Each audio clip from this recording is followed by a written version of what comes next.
Hello dear students, welcome to the class. દ્રવ્યમાન કેન્દ્રના ટોપિકની discussion આપણે 3 લેક્ચરમાં ફિનિશ કરી દીધી અને ઘણા બધા સારા MCQ જોઈ ગયા છે. હવે નવો ટોપિક ચાલુ કરવા જઈ રહ્યા છે, એ છે ચાકગતિ. તો ચાકગતિ જ્યારે ચેપ્ટરની શરૂઆત કરી ત્યારે સૌથી પહેલાં એક દ્રઢ પદાર્થની ડિસ્કશન કરી હતી.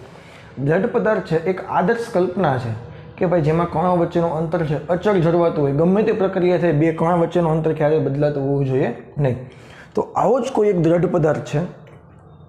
ખરેખર વાસ્તવમાં તો શક્ય નથી, પણ કલ્પના કરેલી છે. આવો એક દ્રઢ પદાર્થ છે, એ એક્સ અનુલક્ષીને ફરે છે. ફોર એક્ઝામ્પલ, પૃથ્વી છે એ પોતાની ભ્રમણ અક્ષને અનુલક્ષીને ફરતી હોય, એ સંજોગોની વાત છે.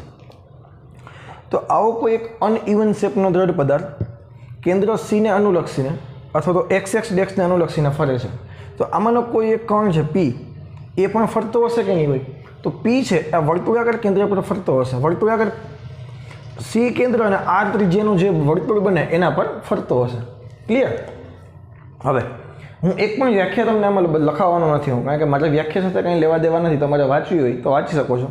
પહેલી વ્યાખ્યા તો તમારી ટેક્સ્ટબુકમાં કોણીય સ્થાનની આપેલી છે.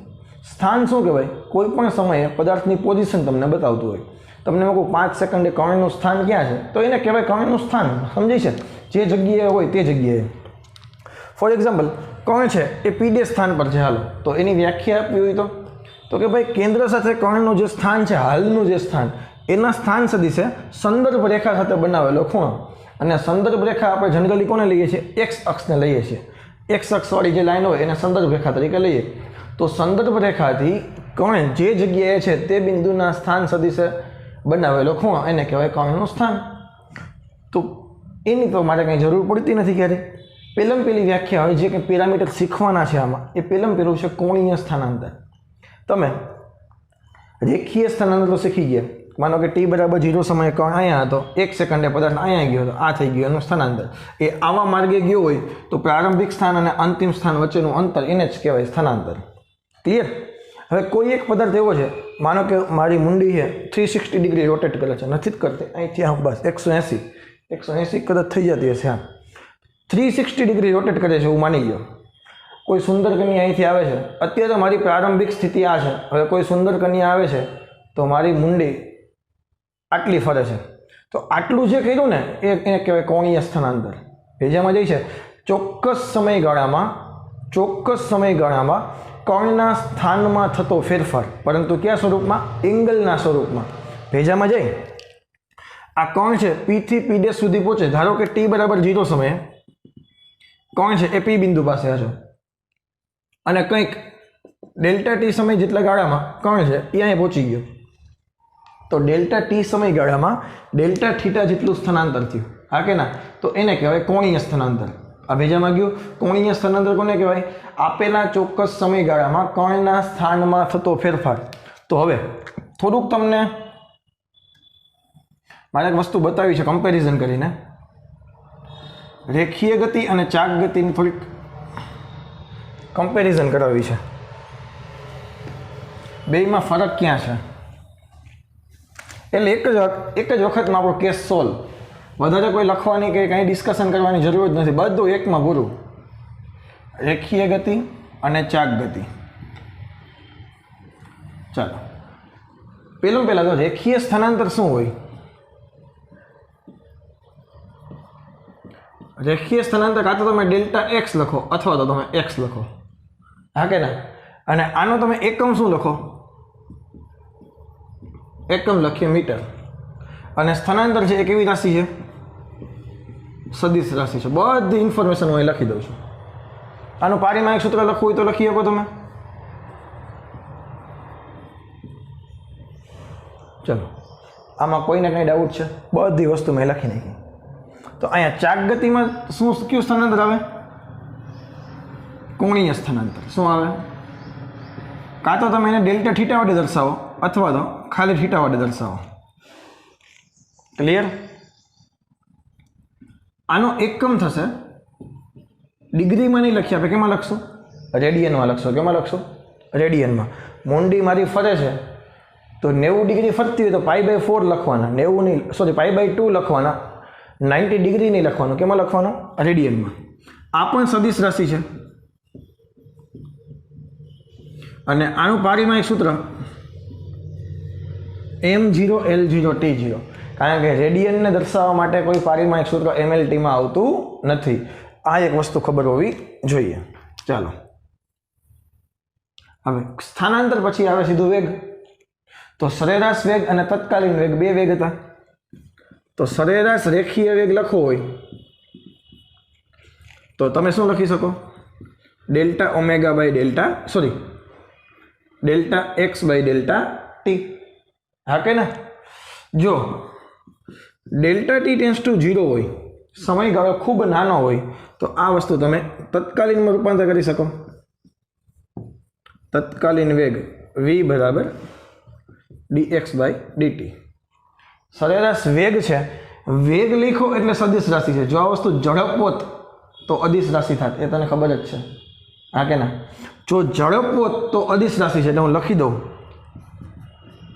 ઝડપ હોત તો પથ લંબાઈના છેદમાં સમયગાળો થાત. ખબર જ છે તને, જસ્ટ આ તો ખાલી કહી દઉં. અને વેગ હોત તો સ્થાનાંતરના છેદમાં સમયગાળો થાય.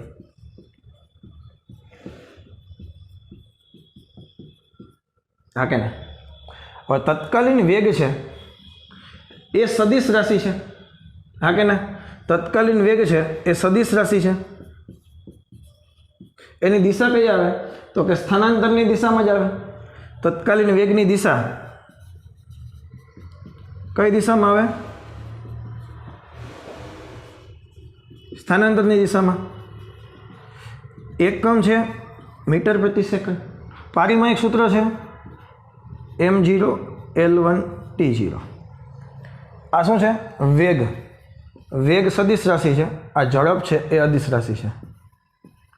તો આ તો બધી ડિસ્કશન ત્રીજા ચેપ્ટરની હતી. હવે સાતમા ચેપ્ટરમાં ઝડપની કોઈ જરૂર જ નહીં પડે. આપણે ખાલી તત્કાલીન વેગ અને સરેરાશ કોણીય વેગ બે જ વસ્તુ ડિફાઇન કરવાના છીએ. તો પહેલાં તો સરેરાશ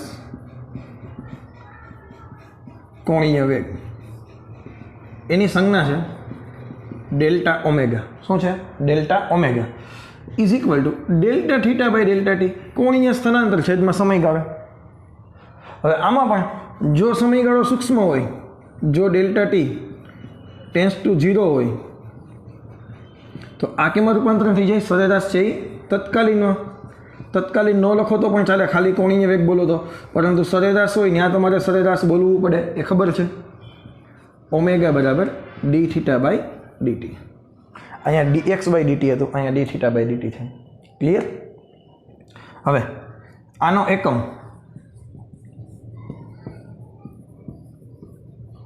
રેડિયન પ્રતિ સેકન્ડ, કારણ કે ડી થીટા છે ઉપર રેડિયનમાં છે, નીચે સમયગાળો સેકન્ડમાં છે. આનું પારિમાણિક સૂત્ર ઓમેગાનું m0l0t-1. m0l0t-1. આ બેજામાં ગયું. હવે દિશા, હવે વાત આવી તત્કાલીન કોણીય વેગ ઓમેગા છે એ પણ સદિશ રાશિ છે. એ પણ કેવી રાશિ છે? સદિશ રાશિ છે. હવે એની દિશા કઈ રીતે આવે એ શોધવા માટે થોડુંક આ વસ્તુ ચેકી નાખું. તમારે એની સાથે જોઈન્ટ કરી દેવાનું છે. મારી પાસે જગ્યા નથી એટલે આ વસ્તુ ચેકી નાખું છું. ખાલી દિશા થોડીક મારે વ્યવસ્થિત સમજાવવી પડે એમ છે એટલે.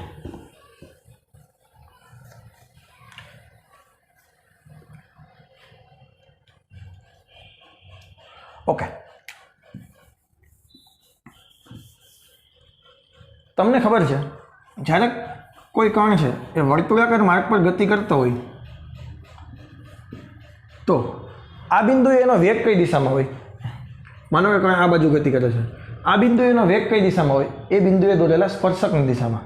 અત્યારે ડીશ જો ઇમેજિન કર, મારી પાસે ગોળ વસ્તુ અત્યારે નથી અહીંયા હાજરમાં, આવી રીતે ગોળ તકતી છે, જમવાની ડીશ મારી સામે પડેલી છે, એ ફરે છે આમાં. તો આ બિંદુએ સ્પર્શકની દિશામાં વેગ હોય કે ના હોય? કોઈ પણ બિંદુએ સ્પર્શકની દિશામાં વેગ હોય કે નહીં? તો અહીંયાનો સ્પર્શક થઈ ગયો આ બાજુ, અહીં લખી નાખું સ્પર્શક છે. આપણે ડાયરેક્શન જોઈએ છે કે નહીં?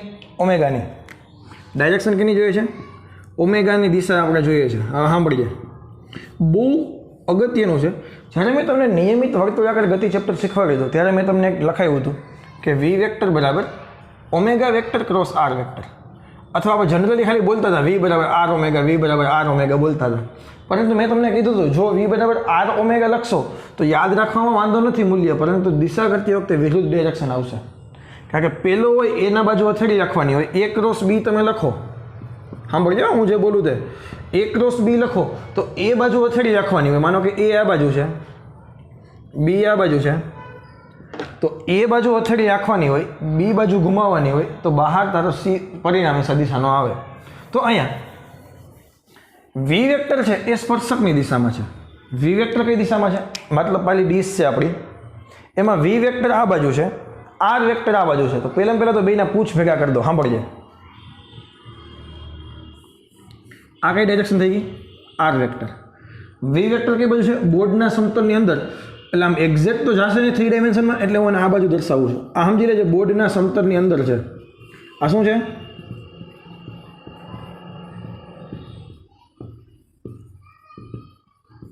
અથવા તને ચોકડી સ્વરૂપે દર્શાવે. તમને ખબર છે જે સદિશ અંદર જતો હોય એને ચોકડી સ્વરૂપે દર્શાવે.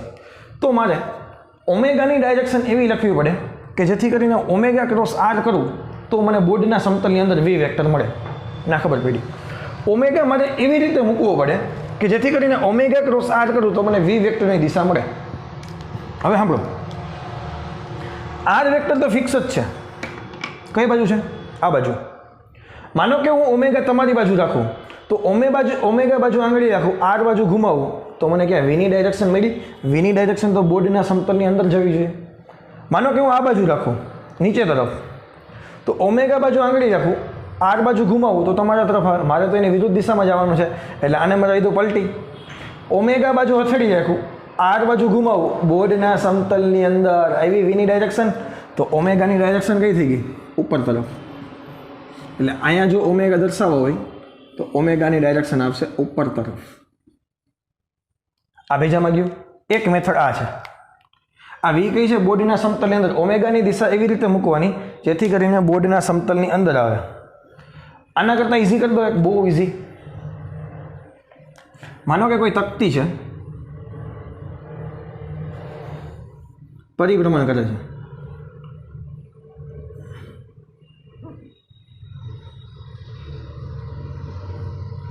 કોઈ તકતી છે, પરિભ્રમણ કરે છે. આ દિશામાં પરિભ્રમણ કરે છે.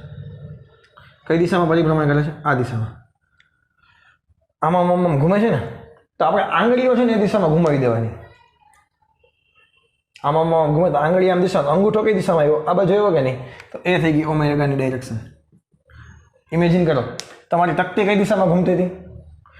થાળી આમ ઘૂમતી હતી, તો આંગળીઓ આમ ઘુમાવો તો અંગૂઠો ઉપર આવ્યો, થઈ ગઈ ઓમેગાની ડાયરેક્શન. આ વસ્તુ યાદ રહેશે કે પેલી યાદ રહેશે?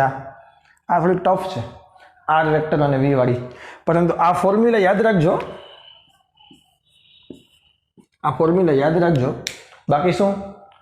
તકતી અથવા તો દ્રઢ પદાર્થ જે દિશામાં ઘૂમે છે, લખવી તો લખો ઓમેગાની દિશા. દ્રઢ પદાર્થ જે દિશામાં ઘૂમે છે તે દિશામાં આંગળીઓ ઘુમાવતા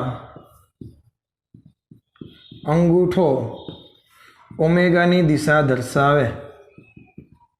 અથવા આ વસ્તુ ન કરે તો હજી એક રસ્તો છે, જમણા હાથના સ્ક્રૂનો નિયમ. ડીશ મારી આમ ફરે છે કે નહીં? અત્યારે જો આમ ફરે છે, તો સ્ક્રૂ રાખી અને આમ એ દિશામાં ઘુમાવો, સ્ક્રૂને એ દિશામાં ઘુમાવો તો સ્ક્રૂ આગળ વધે, ઉપર તરફ વધશે કે નહીં વધે? તો સ્ક્રૂ ઉપર જાય છે તો ઓમેગાની દિશા કઈ છે? ઉપર તરફ. અથવા જમણા હાથના સ્ક્રૂનો નિયમ.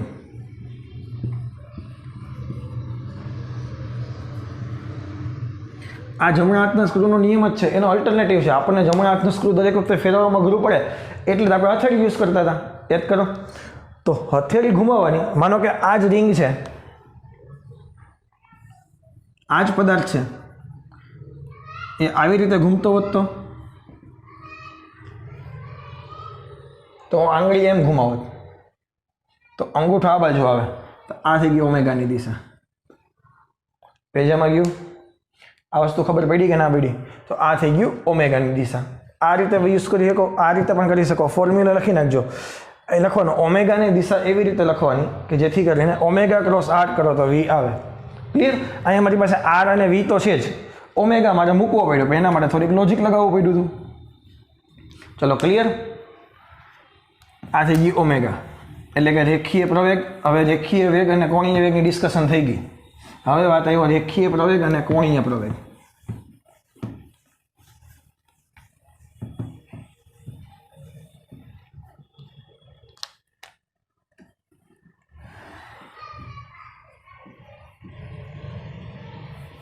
રેખીય પ્રવેગ તમને બધાને ખબર છે શું છે? સરેરાશ પ્રવેગ તમે લખતા હોય તો એ બરાબર શું લખો? Delta V by delta T. આ શું છે? સરેરાશ પ્રવેગ. જો ડેલ્ટા ટી ટેન્સ ટુ 0 હોય તમે લખી નાખો એ બરાબર ડીવી બાય ડીટી, અથવા તમે લખી નાખો D square X by DT square. હવે આની એકમને બધી ડિસ્કશન અત્યારે કરાવી દો સર, કરાવી દો ને. હું એવું કરો છો કાં? એકમ શું થશે? મીટર પ્રતિ સેકન્ડ સ્ક્વેર. અને પારિમાણિક સૂત્ર શું થશે? m0 L1 T-2. એ વેક્ટર છે એ સદિશ રાશિ છે, તેની દિશા ડેલ્ટા વી વેક્ટરની દિશામાં, વેગમાનમાં જે ફેરફાર થાય એની દિશામાં આવે. આ બધી આપણને ખબર છે. હવે અહીંયા કોણીય પ્રવેગ, એની સંજ્ઞા છે આલ્ફા. શું સંજ્ઞા છે? આલ્ફા.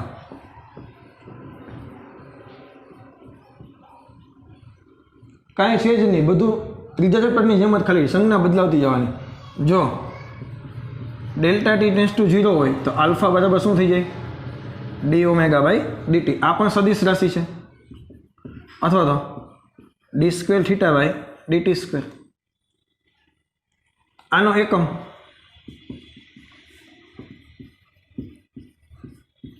રેડિયન પ્રતિ સેકન્ડ સ્ક્વેર. આનું પારિમાણિક સૂત્ર m0 L0 T-2. હવે આ સદિશ રાશિ હોવાથી આને પણ દિશાની ડિસ્કશન કરવી જોશે. જો આપણે આલ્ફાની દિશા છે એ કઈ દિશામાં લખશું? સાંભળજો, આલ્ફાની દિશા ડી ઓમેગા વેક્ટરની દિશામાં છે કે નહીં? એટલે કે ઓમેગા ડેલ્ટા ઓમેગા વેક્ટર જે દિશામાં હશે એ દિશામાં કોણ હશે? કોણીય પ્રવેગ હશે. ના ખબર પડી. ડેલ્ટા ઓમેગા વેક્ટર જે દિશામાં હશે, અહીંયા કેવી રીતે તમે કહેતા ડેલ્ટા વીની દિશામાં, તો અહીંયા પણ કઈ દિશામાં આવશે?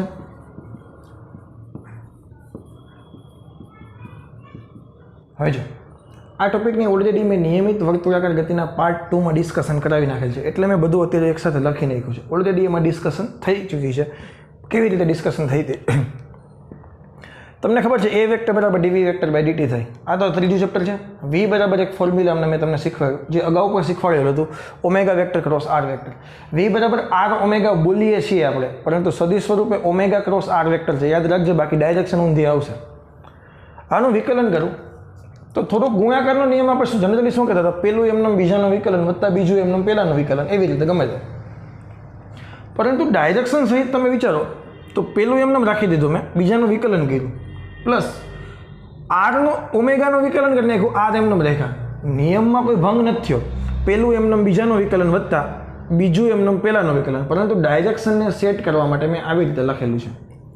હવે R vector DR by DT છે એને તો વેગ કહેવાય, અને ડી ઓમેગા બાય ડીટી છે એને કોણીય પ્રવેગ કહેવાય. હા કે ના? તો ઓમેગા ક્રોસ વી અને આલ્ફા ક્રોસ આર ઓલરેડી તમે શીખેલા છો, પરંતુ ડાયરેક્શન સહિત તને બતાવી દો અત્યારે હું. હવે જો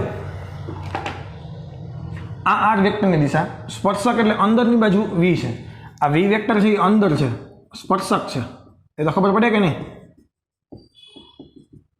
પદાર્થ ફરે છે કેવી રીતે? આવી રીતે ફરે છે. સાંભળજો હવે, ઇમેજિન કર, આવી રીતે પદાર્થ ફરે છે.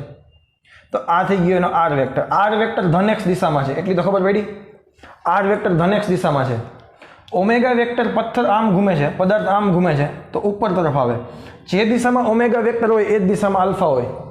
અરે બોલ હા કે ના? જે દિશામાં ઓમેગા હોય એ જ દિશામાં આલ્ફા હોય. હવે સાંભળજો, હું ઓમેગા ક્રોસ વી કરું. ઓમેગા કઈ બાજુ છે? ઉપર તરફ છે. વી કઈ બાજુ છે? બોર્ડના સમતલની અંદર છે. તો પહેલા બાજુ આંગળી રાખું, બીજા બાજુ ઘુમાવું, તો આ બાજુ આવી અને આ બાજુ શું છે કેન્દ્ર છે તો આ પ્રવેગ કેન્દ્રગામી પ્રવેગ થયો આ કેન્દ્રગામી પ્રવેગ થઈ ગયો આ ખબર પડી ઓમેગા બાજુ આંગળી રાખી સ્પર્શક બાજુ ઘુમાવી કેન્દ્ર તરફ આવ્યું હવે આલ્ફા ક્રોસ આર છે આલ્ફા ઉપર તરફ છે આર ધન એક્સ દિશામાં છે બેયના પૂછ ભેગા કરવાના આમ નહીં રાખવાનું બેયના પૂછ ભેગા કરવાના તો ઓમેગા બાજુ આંગળી છે આલ્ફા બાજુ આંગળી છે આર બાજુ ઘુમાવી બોર્ડના સમતલની અંદર એટલે કે સ્પર્શકની દિશામાં તો આ જે પ્રવેગ થયો એને કહેવાય સ્પર્શીય પ્રવેગ ટેન્જન્ટ આ કેન્દ્રગામી છે કેન્દ્રગામી પ્રવેગ અને આ થઈ ગયો સ્પર્શીય પ્રવેગ હવે કેન્દ્ર તરફ એટલે આ બાજુ અને સ્પર્શક બંને પરસ્પર લંબ હોય કે ના હોય તો કેન્દ્રગામી પ્રવેગ અને સ્પર્શીય પ્રવેગ બંને લંબ હોવાથી પરિણામી પ્રવેગ જોતો હોય તો આવી રીતે મળી જાય હા કે ના અંડરરૂટમાં પહેલાનો વર્ગ વત્તા બીજાનો વર્ગ હવે આ તો એક સ્પેશિયલ કેસમાં લખાયો ખાલી માનો કે જો દ્રઢ પદાર્થ છે અચળ કોણીય વેગથી ગતિ કરતો હોય તો કોણીય વેગ અચળ હોય તો કોણીય પ્રવેગ 0 થાય કોણીય પ્રવેગ 0 થાય આલ્ફા 0 થાય તો સ્પર્શીય પ્રવેગ પણ 0 થાય માત્ર કેન્દ્રગામી પ્રવેગ વધે એ તો તમે નિયમિત વર્તુળાકાર ગતિમાં શીખી ગયા હતા ના ખબર પડી નિયમિત વર્તુળાકાર ગતિમાં કોણીય વેગની ડિસ્કશન કરી હતી એટલે અચળ કોણીય વેગ હતો અચળ કોણીય વેગ હોય તો કોણીય પ્રવેગ 0 થાય વેગ અચળ તો પ્રવેગ 0 કોણીયની વાત કરીએ તો કોણીય પ્રવેગ 0 કોણીય પ્રવેગ 0 તો સ્પર્શીય પ્રવેગ 0 આ બેજામાં ગયું આ ફોર્મ્યુલા ડાયરેક્શન સહિત તને યાદ રહેવું જોઈએ આઈએમપી ફોર્મ્યુલા છે ડાયરેક્શન સહિત તને આ યાદ રહેવું જોઈએ હવે આને હું એમસીક્યુની પ્રેક્ટિસ કરાવું એ પહેલાં એક વખત કેટલી વસ્તુ શીખા ફટાફટ એક વખત અહીં ફોર્મ્યુલાનું લિસ્ટ બનાવી દો હવે હું રેખીયની કોઈ વાત નથી કરવાની કે કરી દઉં કરો ને સાહેબ તમને શું જાય તમારું હા અહીંયા એક્સ સોરી અહીંયા એક્સ અહીંયા થીટા વી બરાબર dx બાય dt અથવા તો સમય સરેરાશ હોય તો ડેલ્ટા આવશે ઓમેગા બરાબર ડી થીટા બાય dt હજી એકવાર વિકલન કરું તો એ બરાબર dv બાય dt હજી એકવાર વિકલન કરું તો આલ્ફા બરાબર ડી ઓમેગા બાય dt અથવા તો આને કહેવાય D square X by dt square આને કહેવાય D square theta by dt square આટલું જ શીખાતા પણ આ તો બધી ડાયરેક્શન ને બધી વસ્તુ થોડી શીખવાની હતી ઓમેગાની ડાયરેક્શન કેવી રીતે મળી એ જ ડાયરેક્શનમાં આલ્ફા લેવાનો છે એ પણ ખબર પડી ગઈ સ્પર્શીય પ્રવેગ અને એસી અને એટી એટી શું હતું આલ્ફા ક્રોસ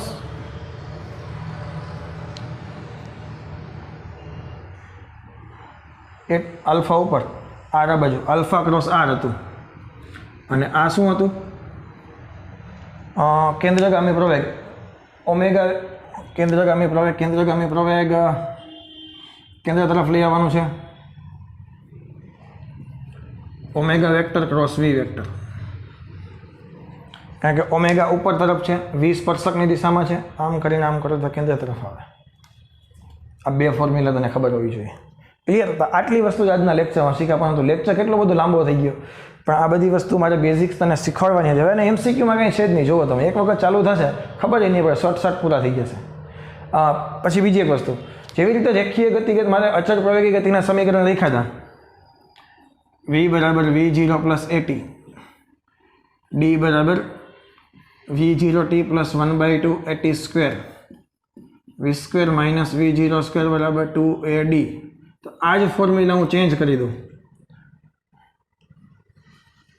ઓમેગા બરાબર ઓમેગા 0 પ્લસ આલ્ફા ટી રેખીય છે ને કોણીય મૂકવું થીટા બરાબર ઓમેગા 0t વત્તા 1/2 alpha T square omega square minus omega 0 square બરાબર 2 આલ્ફા થીટા આમાં કોઈ કંઈ ડાઉટ છે કંઈ આમાં સેમ ટુ સેમ જ છે કંઈ ફરક નથી કર્યો રેખીયને બદલે મેં કોણીય લેખા સાબિત કરવાની કોઈ જરૂર નથી ટાઈમ બગાડવાની આપણે તો એમસીક્યુ સોલ્વ કરવામાં કેમ મજા આવે એ વસ્તુ શીખવાની છે ઓકે હવે 7.13 જુઓ ઉદાહરણ પ્રાથમિક સિદ્ધાંતોને આધારે ઓમેગા બરાબર ઓમેગા 0 પ્લસ આલ્ફા ટી મેળવો આપણે કાંઈ મેળવવાનું થતું નથી આપણે વી બરાબર v0 પ્લસ એટી ત્યાં મેળવી લીધું બસ બીજું કાંઈ કે સાબિતીની આપણે જરૂર છે નહીં ડાયરેક્ટ 7.14 કાઢો હવે એ સાબિત કરવાની ક્યાં જરૂર છે આપણને ખબર જ છે તો પછી અને કે એમસીક્યુમાં કંઈ સાબિત કરવાનું કોઈ પૂછતું નથી એક મોટરના પૈડાની કોણીય ઝડપ 16 સેકન્ડમાં 16 સેકન્ડમાં t બરાબર 16 સેકન્ડ 1200 RPM થી 3120 RPM સુધી વધે છે. 1200 RPM થી 3120 RPM સુધી વધે છે. RPM છે ને એ કોણીય વેગનો એકમ છે. કેવી રીતે હું તને બતાવું? તો આ તને પ્રારંભિક આપી દીધું. પ્રારંભમાં 1200 હતું, અંતિમ કેટલું થઈ ગયું? 3120. હવે RPM એટલે શું થાય? મેં તમને અગાઉ પણ કીધું હતું. પરિભ્રમણ બોલે કે RPM બોલે? રિવોલ્યુશન પર મિનિટ. 1 મિનિટમાં થતા પરિભ્રમણ. તો એક રિવોલ્યુશન મારે, એક પરિભ્રમણ કરે તો પર એટલે તો છે આ થઈ ગયું કે નહીં? તો મિનિટ છેદમાં છે, ઉપર રિવોલ્યુશન છે. તો એક પરિભ્રમણ પૂર્ણ કરે એટલે એંગલ કેટલાનો કરે? 2π રેડિયન. હા કે ના? અને 1 મિનિટમાં સેકન્ડ કેટલી હોય? 60 સેકન્ડ. આવી રીતે ફેરવી નાખવાનું. RPMમાંથી રેડિયન પ્રતિ સેકન્ડમાં લઈ આવવાનું. થઈ ગયો ઓમેગાનો એકમ રેડિયન પ્રતિ સેકન્ડ. એક RPM એક પરિભ્રમણ પૂર્ણ કરે, એક રિવોલ્યુશન કરે, એંગલ કેટલાનો થાય? 360. 360 બોલે તો 2π. હા કે ના? 0 0 કેન્સલ. આ કેટલા થયા? 20 6 120, 20 2 40 પાઈ રેડિયન પ્રતિ સેકન્ડ. આ 3120 RPM છે. તો એક રિવોલ્યુશનમાં 2π રેડિયન અને 1 મિનિટમાં 60 સેકન્ડ. 0 0 કેન્સલ. 6 35 એક વિધો, 6 દુ 12, 52 દુ ને 104 પાઈ રેડિયન પ્રતિ સેકન્ડ. પાય એટલે 3.14 ગુણી નહીં નાખવાના, રાખવાના, કે ફરક નહીં પડે. કેવી રીતે? ચાલો, કોણીય પ્રવેગ નિયમિત છે તેમ ધારતા તેનો કોણીય પ્રવેગ શોધો. જો નિયમિત કોણીય પ્રવેગ, અહીંયા અચળ કોણીય પ્રવેગ હતો, અહીંયા અચળ રેખીય પ્રવેગ લખતા હતા ને, અચળ પ્રવેગી ગતિના સમીકરણો. તો આ અચળ કોણીય પ્રવેગના સમીકરણો છે. તો ઓમેગા બરાબર omega 0 plus alpha T use કરો તો ઓમેગા માઇનસ ઓમેગા 0 છેદમાં ટી બરાબર આલ્ફા. તો આલ્ફા બરાબર 104 પાઈ માઇનસ 40 પાઈ છેદમાં સમય કેટલો છે? 16. 104 માંથી 40 ગયા 16, 60 ને 4 64, 64 પાઈના છેદમાં 16, 16 ચોખ્ખું 64, 4 પાઈ રેડિયન પ્રતિ સેકન્ડ સ્ક્વેર. આપેલો આન્સર આવી ગયો. 4 પાઈ રેડિયન પ્રતિ સેકન્ડ સ્ક્વેર. પાઈનો કિંમત ફેરવી છે કે નથી ફેરવી? નહીં, એને એમ નામ રેખા, આપણે એમ નામ રાખશું. બીજી વસ્તુ, આ સમય દરમિયાન એન્જિન કેટલા પરિભ્રમણ કરે છે? આ ક્વેશ્ચન થોડોક અટપટો છે. એન્જિને કુલ કેટલા પરિભ્રમણ કર્યા ખબર કેમ પડે? તો આપણને ખબર છે કે એન્જિન એક પરિભ્રમણ કરશે, એક પરિભ્રમણ, તો 2π એંગલ કટ કરશે, અથવા તેનું સ્થળાંતર કેટલું થશે? 0. પથ લંબાઈ કેટલી થશે? 2π. ના ખબર પડી. એન્જિન એક પરિભ્રમણ કરે તો સ્થળાંતર થઈ ગયું 0, પથ લંબાઈ કેટલી થઈ ગઈ? 2π. તો હું આ ઇક્વેશન યુઝ કરું, એટલે અહીંયા આ ઇક્વેશન, તો મને કુલ પરિભ્રમણ, કુલ કેટલું ચાલ્યું એ મળી જાય કે ન મળી જાય? તેથી કુલ સ્થળાંતર અથવા તો કુલ પરિભ્રમણ જે કંઈ મારે ડિસ્ટન્સ ફાઇન્ડ કરવું હોય તો થીટા બરાબર omega 0t 1/2 alpha T square. તને ત્રીજું ચેપ્ટર આવડતો હશે તો આ ચેપ્ટરમાં કોઈ પ્રોબ્લેમ નહીં આવે, ખાલી એકમો બદલવાના છે. ઓમેગા 0 દેખાય અહીંયા 40 પાઈ, ટી દેખાય અહીંયા 16 વત્તા 1/2 આલ્ફા દેખાય અહીંયા 4 પાઈ અને 16 ગુણ્યા 16. આને તમે સોલ્વ કરો, 16 ચોખ્ખું 64, આ થઈ ગયા 640 પાઈ વત્તા આ કેટલા થઈ ગયા? 2 8 16 અને 16 8 કેટલા થાય? 128 થાય ને? 16 8 128, 128 ચોખ્ખું 8 ચોખ્ખો 32, વધી પડી 3, 12 ચોખ્ખો 48, 3 51, 512. આ થઈ ગયા 512 પાઈ. 600 ને 500 1152 પાઈ છે રેડિયન. આટલું ટોટલ એને સ્થળાંતર કર્યું. અથવા તમે એમ કહી શકો કે આટલું ટોટલ એને ડિસ્ટન્સ કવર કર્યું એંગલમાં. હવે સાંભળજો હું જે બોલું હવે આની મારે કંઈ જરૂર નથી. હવે બહુ સરસ મજાનું છે.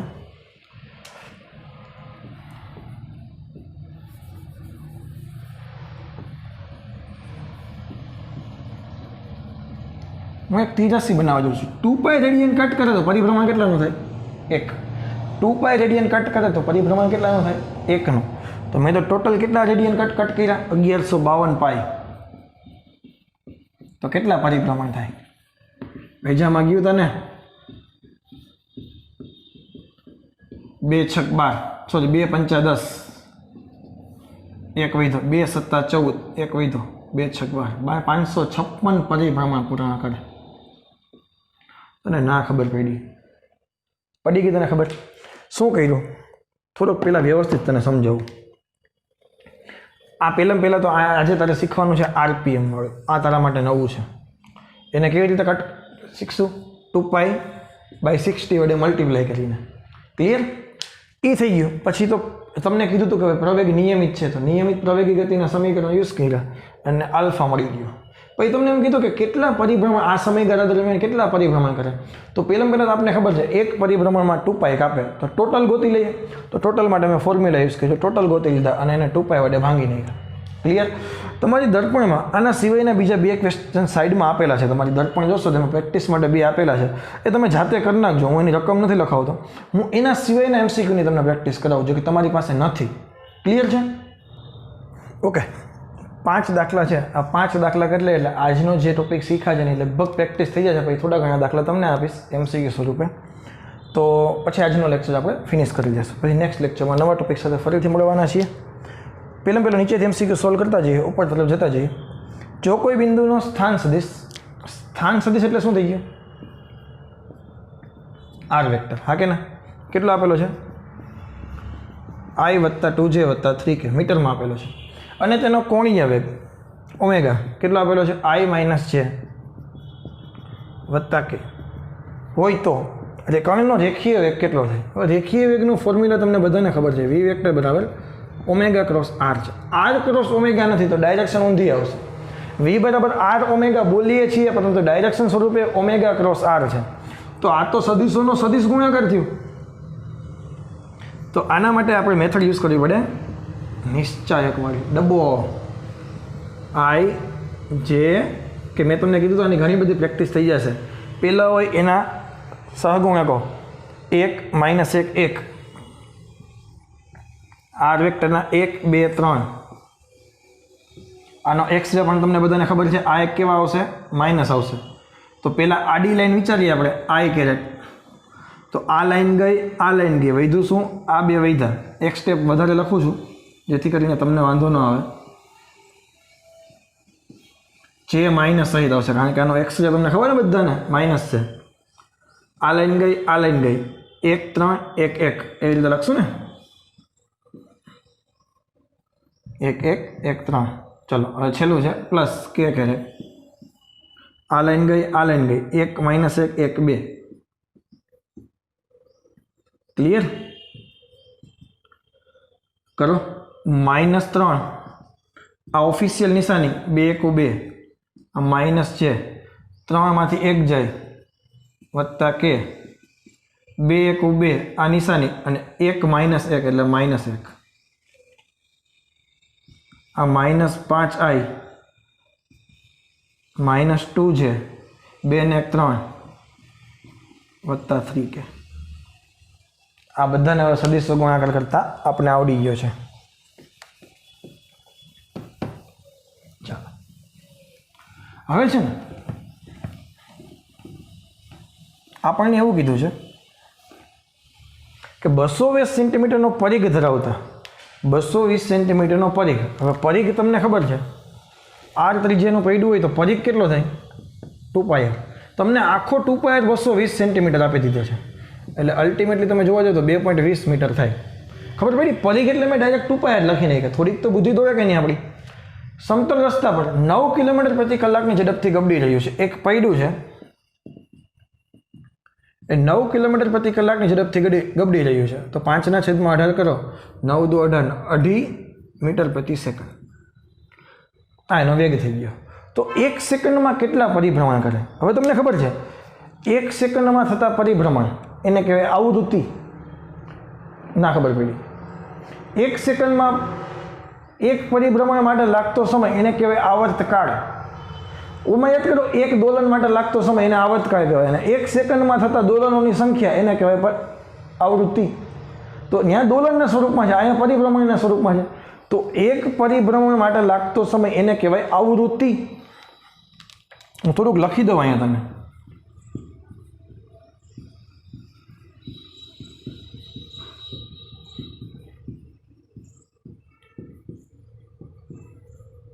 એને કહેવાય આવૃત્તિ. એક ફોર્મ્યુલા છે કોણીય આવૃત્તિનું, ઓમેગા બરાબર,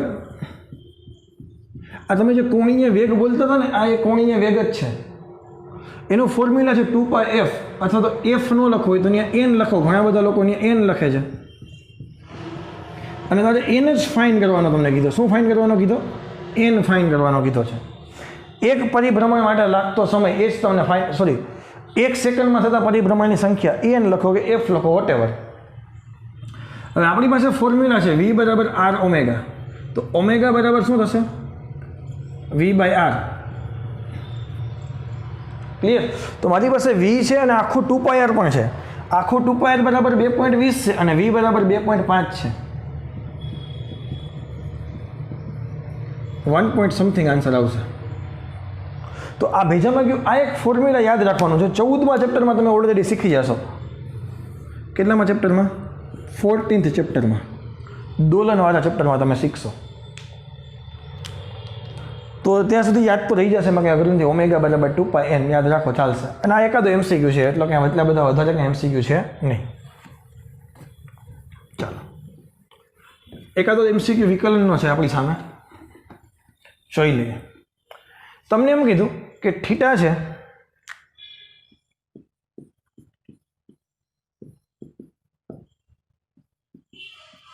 આ સમીકરણ મુજબ બદલાય છે, પ્રમાણ કરવાનું ચાલુ રાખે છે. 5 સેકન્ડ બાદ કોણીય વેગ અને કોણીય પ્રવેગ, એટલે પહેલી વખત વિકલન કરીશ એટલે મને કોણીય વેગ મળશે. તો 3/20 અચળ છે, બરાબર નીકળી ગયા. t³ નું વિકલન, ઘાત આગળ આવે, ઘાતમાંથી એક બાદ થયો. 1/3 અચળ છે, t³ નું વિકલન, ઘાત આગળ આવે, ઘાતમાંથી એક બાદ થયો. તો આ થઈ ગયા 9/20 t² માઇનસ t². 3 કેન્સલ થયા. t બરાબર 5 મૂકો. 9/20 25 25 માઇનસ 25. તો આને સોલ્વ કરવાનું છે. કરી નાખશો કે હું કરી દઉં? 25 25 5 ચોક 20, 9 5 45/4 માઇનસ 25. હવે આને સોલ્વ કરી નાખજો. જવાબ આવશે રેડિયન પ્રતિ સેકન્ડ. આન્સર આવશે માઇનસમાં, હે ને? જવાબ આવશે માઇનસમાં. હજી એક વખત આનું વિકલન કરવું તો કોણીય પ્રવેગ મળે, આલ્ફા બરાબર d ઓમેગા બાય dt. હવે d ઓમેગા આ છે મારા માટે, આ ઓમેગા થઈ ગયો. આનું વિકલન કરું એટલે 9/20 અચળ આવી જાય. t² નું વિકલન થઈ જાય 2t માઇનસ t² નું વિકલન થઈ જાય 2t. આ થઈ ગયા 90/10 માઇનસ 2t. હવે 5 મૂકો. 45/10 માઇનસ 5 2 10, 4.5 માઇનસ 10 માઇનસ 5.5 રેડિયન પ્રતિ સેકન્ડ સ્ક્વેર. આનો આન્સર ક્લિયર છે? આમાં કંઈ અઘરું છે નહીં. ઓકે, એના પછીનો જોવો. હવે ખાલી ઇક્વેશન તમને અલગ અલગ આપી દે તો આપણે વિકલનવાળી મેથડ તો મગજમાં છે જ. વિકલન કરતાં આપણે બધાને ફાવી ગયું છે હવે, એવું મને લાગે છે. તમને ખબર. ચાલો,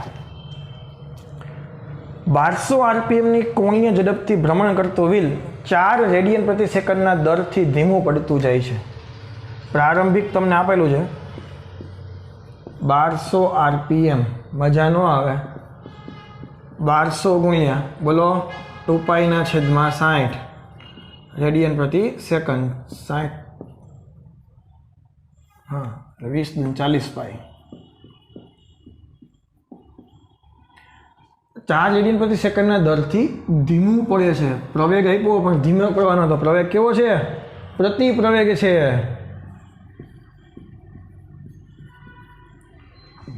ખબર પડી તને? ધીમું પડે એટલે પ્રતિપ્રવેગ જ થયો ને. તો સ્થિર થતા સુધીમાં તેણે કરેલ ભ્રમણ. હવે તમને ખબર પડી જાય સ્થિર થાય ત્યારે અંતિમ કોણીય વેગ કેવો થઈ જાય? 0. અંતિમ કોણીય વેગ કેવો થઈ જાય? 0. હવે તારે તેણે કરેલ પરિભ્રમણની સંખ્યા એટલે તારે પહેલાં તો થીટા જોઈએ, કારણ કે તમે યાદ કરો એન બરાબર શું હતું? જે થીટા આવ્યો હતો એને તમે 2π વડે ભાંગ્યા હતા. 1152 સમથિંગ કંઈક આવ્યો હતો ને, એને તમે 2π વડે ભાંગ્યા હતા, કારણ કે 2π બરાબર 1, તો આટલા બરાબર કેટલા? યાદ આવ્યું? તો અહીંયા હું ફોર્મ્યુલા કયો યુઝ કરીશ? ત્રીજું ફોર્મ્યુલા યુઝ કરીશ. Omega square minus omega 0 square બરાબર 2 આલ્ફા થીટા, કારણ કે અહીંથી મને થીટા મળે.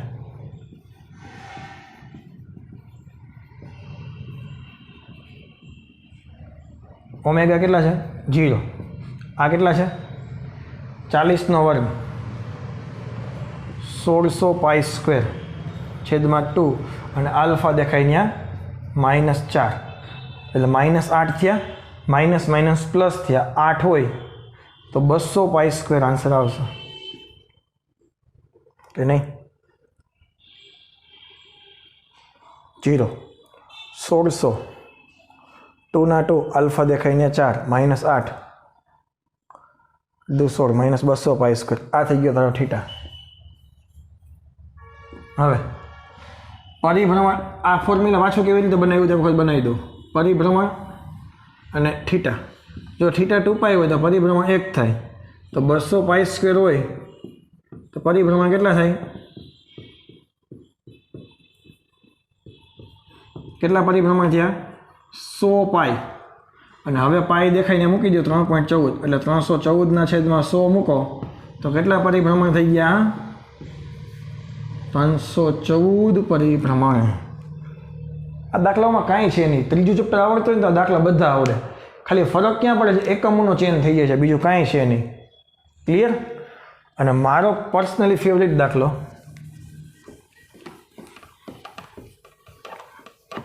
તમારામાં કદાચ થઈ જાય, શીખવાની ઈચ્છા ધરાવતા હશો તો. સર બહુ બધી ઈચ્છા ધરાવીએ છીએ, બધી ઈચ્છા પૂરી થતી નથી, હે ને? ચાલો, એક પંખાની સ્વિચ ઓન કરીએ ત્યારે તે પ્રથમ 3 સેકન્ડમાં 10 પરિભ્રમણ કરે છે. પ્રથમ 3 સેકન્ડમાં 10 પરિભ્રમણ કરે છે. જો તેનો કોણીય પ્રવેગ અચળ રાખીએ, આલ્ફા કેવો રાખવાનો છે? અચળ. તો પછીની 3 સેકન્ડમાં કેટલા પરિભ્રમણ કરે? હવે સાંભળીએ, આ હે ને સ્ટેપ બાય સ્ટેપ જવું પડે. પ્રથમ 3 સેકન્ડ માટે પરિભ્રમણની સંખ્યા કેટલી છે? 10 પરિભ્રમણ. તેથી કુલ થીટા કેટલો થશે? એક પરિભ્રમણમાં 2π, તો 10 પરિભ્રમણમાં એંગલ કેટલો થઈ ગયો? 20 પાઈ રેડિયન. હા કે ના? બીજી વસ્તુ, પ્રારંભિક ઓમેગા તો 0 હોય કે નહીં? પંખો ચાલુ કરો, પ્રારંભિક કોણીય વેગ, પંખો ચાલુ થાય ત્યારે, હા કે ના? તો આ ફોર્મ્યુલા યુઝ કરી હું આલ્ફા ફાઇન્ડ કરીશ. કેવી રીતે?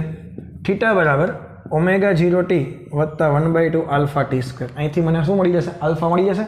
થીટા કેટલો છે? 3 સેકન્ડ માટે 20 પાઈ, 3 નો વર્ગ 9, તો 40 પાઈ છેદમાં 9 બરાબર આલ્ફા થયા. આ આલ્ફા અચળ છે. ક્લિયર? હવે પ્રથમ 3 સેકન્ડની મને ખબર પડી ગઈ. પ્રથમ 6 સેકન્ડનું કરી લઉં તો, કારણ કે સાંભળીએ હું જે બોલું તે, કારણ કે પહેલી 3 સેકન્ડમાં, હવે 3 સેકન્ડ પછી કેટલો વેગ હશે એ તને ખબર છે? 3 સેકન્ડ પછી વેગ કેટલો હોય એ ખબર છે તને? એ ગોતવું હોય તો ગોતી શકો. તમે કેવી રીતે ગોતી શકો? ઓમેગા બરાબર ઓમેગા 0 પ્લસ આલ્ફા ટી. અહીંથી દાખલો 2 રીતે થઈ શકે. એક વખત ઓમેગા મળી જાય, હું 2 રીતે તને કરીને બતાવું છું. મેથડ નંબર 1 પેલી જોજે. પ્રથમ 3 સેકન્ડના અંતે વેગ, એને કહી દો ઓમેગા. કેટલો થયો? ઓમેગા 0 છે 0. આલ્ફા કેટલા છે? 40π/9 ડિવાઇડેડ બાય 3 તો કેટલો વેગ આવ્યો?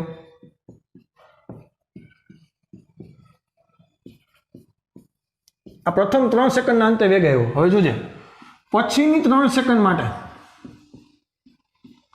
પછીની 3 સેકન્ડ બોલે તો t બરાબર 3 થી t બરાબર 6. હવે 3 સેકન્ડના અંતે જે વેગ હોય એ ચોથી સેકન્ડ માટે તો પ્રારંભિક વેગ થાય કે ન થાય? 3 સેકન્ડના અંતે જે વેગ હોય એ ચોથી સેકન્ડ માટે તો પ્રારંભિક વેગ કહેવાય કે ન કહેવાય? તેથી અહીંયા પ્રારંભિક વેગ લખવો હોય ω0 તો શું લખી શકાય? 40π/3. હા કે આલ્ફા કેટલો લખી શકાય? એ તો અચળ જ છે, 40π/9.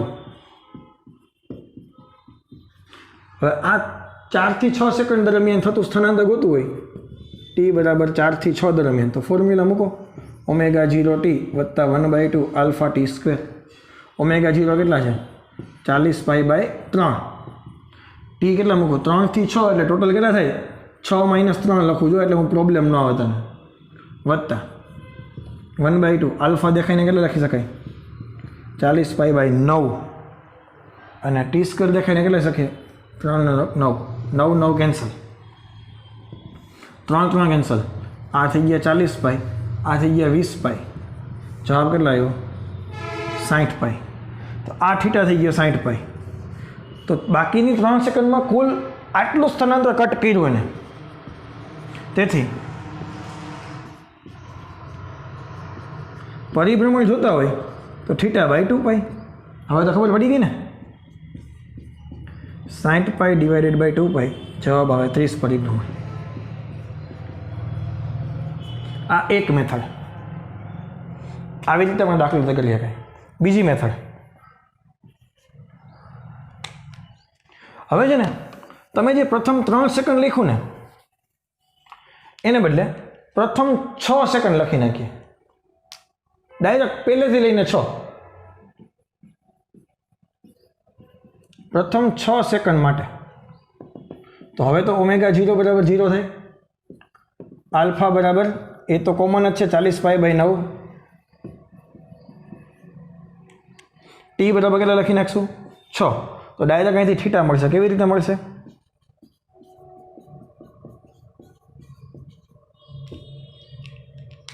હા કે ના? બેયમાં જવાબ સેમ જ આવશે, જોઈ લ્યો. હું શું કરવા જાઉં છું અમને બધી વસ્તુ તને ખબર પડી જશે. આ 0 વત્તા 1/2 40π/9 અને છાંયે 36. 9 દુ 18, 18 દુ 36. તો જવાબ આવ્યો 80π રેડિયન.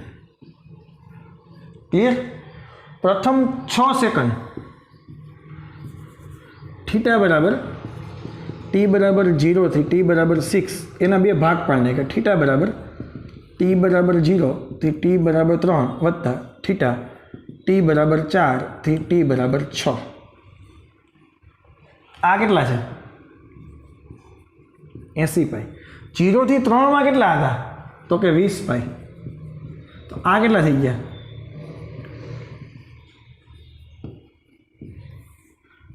થીટા કેટલા થઈ ગયા? 60π. પછીની 3 સેકન્ડમાં આવી ગયું તો n બરાબર શું થઈ ગયું?